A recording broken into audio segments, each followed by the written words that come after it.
Habang papalapit ng impeachment trial ni VP Sara, nanindigan ang Malacanang na walang kinalaman si PBBM dito. Mas mahalaga raw ngayon ang trabaho para sa taong bayan. Ang detalye sa agenda report ni Pierre Pastor.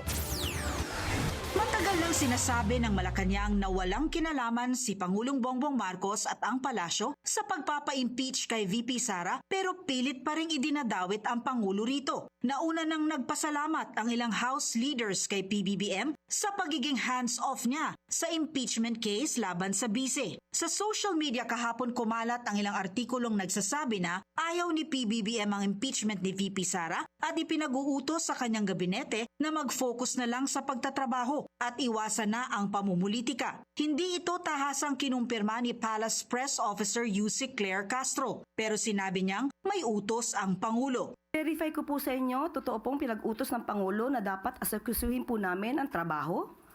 Dapat madaliin po ang pag-i-implement ng mga proyekto na nais niya para sa taong bayan.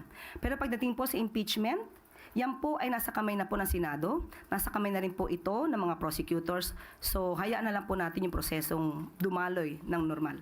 250 na kongresista ang bumoto para ma-impeach si VP Sara dahil sa mga kasong betrayal of public trust, culpable violation of the Constitution, bribery, graft and corruption, at iba pang mga impeachable offense batay sa konstitusyon. Nakatakdang magsimula ang impeachment trial sa Senado sa Hulyo. Para sa agenda, Pierre Pastor, Billionaire News Channel.